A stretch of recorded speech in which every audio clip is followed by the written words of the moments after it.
And the need to reproduce or procreate in Nigeria, and indeed most of the rest of Africa, almost borders on the compulsive for individual families. But many men have found this a bridge too far because of significant ongoing impairment to their reproductive organs. In recent studies into this, problems have also identified psychological challenges as one of the factors inhibiting men's ability to contribute to the reproduction process.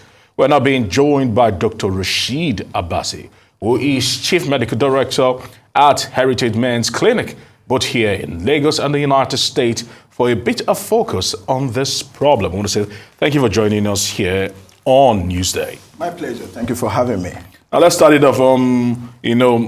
Traditionally, especially in Nigeria, a lot of people, when there is barrenness within a family sector, they always blame it on the women. But medically, over the years, that is very far from the truth.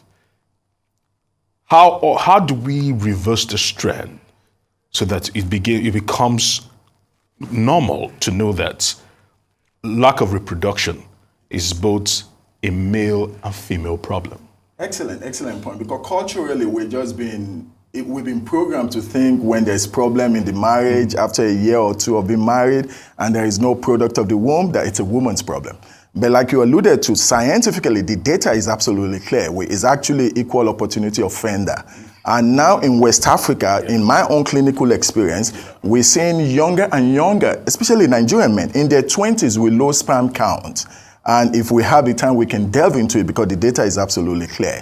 Things like having difficulty getting erection in the morning, it's a telltale sign that, look, it's time for you to get it checked, because the reproductive cycle is actually a subset of cardiovascular. And so this part of the world, we're inundated with hypertension, diabetes, obesity, and the list of which, let's talk about our diet.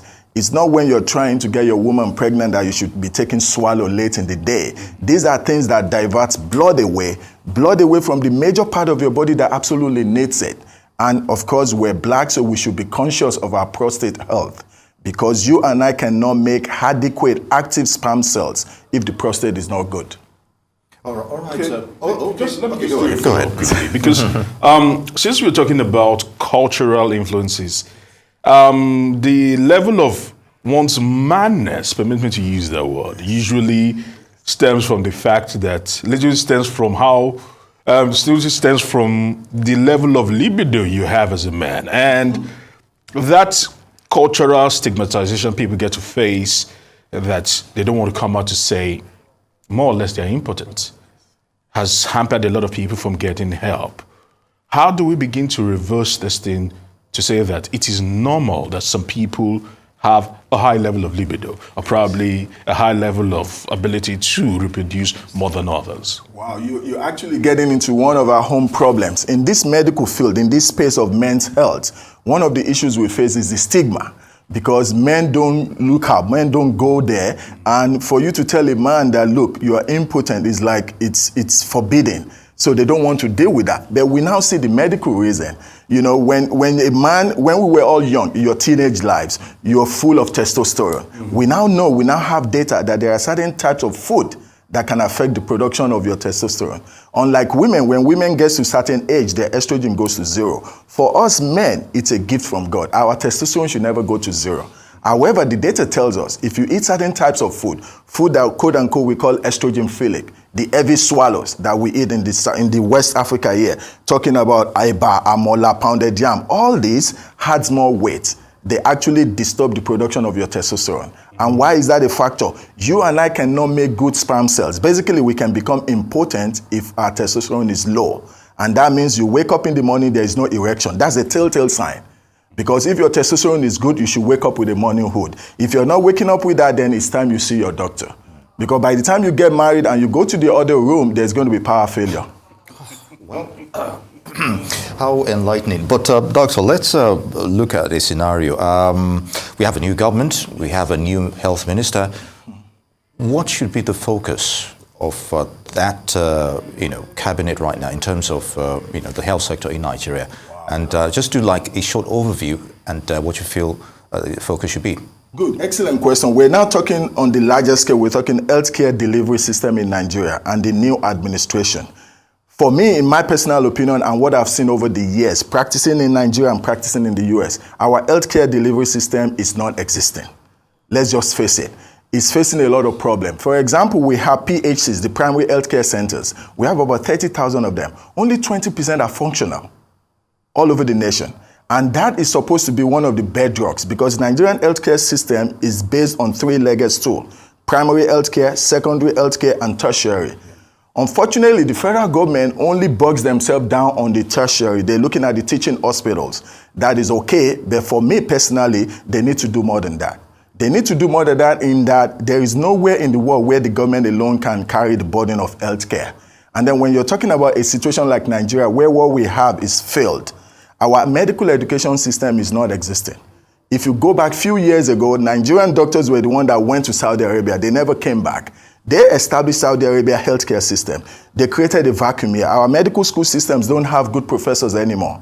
So now we're not producing qualified doctors to start with. Our doctors are on strike now because they're not well paid. We have all this brain drain. Everybody going abroad thinking there's greener pasture over there. What can we do here? So this is an opportunity for the new government because one of the things they can do is they can actually start afresh. Because now they can bring in private sectors. You know, for example, my clinic is trying to expand. I have 15 members clinic, and we went to the banks. Banks are ready to loan us money, but they're asking us for my grandmother and my grandpa at 27% interest rate. That's not sustainable. So if the federal government thinks healthcare is a priority, they need to show us in terms of their budget. I think they've done well because they chose a good, competent administrator. The current Minister of Health is a good administrator. I advocated for something like that. We don't need a doctor to run our healthcare system. We need a good administrator, someone that can bring every stakeholder to the table because what we need in Nigeria, we need a mixed payer system. The government can help, like they do in the US. If you're older, above the age of 65, the government provides Medicare. If you're disabled, you are socioeconomically disadvantaged, government provides Medicaid. Where is Nigerian government? So even if the Nigerian government can invite the private sector by capping the interest rate, we're not asking for free interest, for free loan. Cap it, because they do the same thing for religious organizations. Make us tax exempt for a few years. Because like in the state of Maryland where I reside, the largest employer are the medical system. So we can employ more people if we do the taxpayers they pay so they can foot the bill.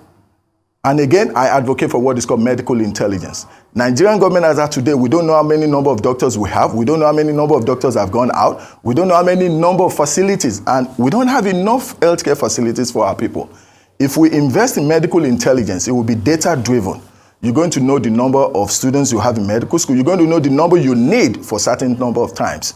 In the US, we have 125 medical schools. We produce 17,000 doctors annually. And the Medicare system that funds us said we don't have enough. How can they tell us that? They have the data. They have the medical intelligence. So because the next Ebola, the next COVID, depends on the data we have. Our preparedness is going to be based on our medical intelligence. Now you've touched on some major salient points. But which is the most important of the gates that will probably start that chain reaction that we are looking for in the health sector? Good, excellent point. So I focus on the accessibility and the production of healthcare facilities. And what do I mean by that? Nigeria exports about $2.5 billion on medical tourism. None of that dollar goes for primary healthcare. So we need to make this environment greener pasture for specialists. When you bring specialists home by capping their interest rate, we're going to bring the primary care doctors. When we bring the primary care doctors, we'll be able to compete in a free market system. And when the free market system is playing, we're going to invest in data. Data is the new gold. And I think medical intelligence. So to answer your point, I want the government to step in terms of interest rate capitalization for specialists. There is no specialist in the world that I know that was never a primary care. Okay. Okay, Doctor. Earlier you painted a gloomy picture of the health sector. But let me ask you this. In terms of specifics, Nigeria's health insurance policy, where is it at now? Are people even aware of it? That is it. Absolutely, it's not existing. And it's like we're trying to just cover some symptoms with another thing. So if we go to the medical intelligence, the data-driven, we'll know how many are private insured and how many needs to be on the government insurance. But we don't have that data. And that's why people are at the mercy of, quote-unquote, the HMOs that are not existing. All right. Dr. Rasheed Abbasi, I want to say thank you very much for stopping by today here Always my on pleasure. Newsday. Thanks for coming. Thank you.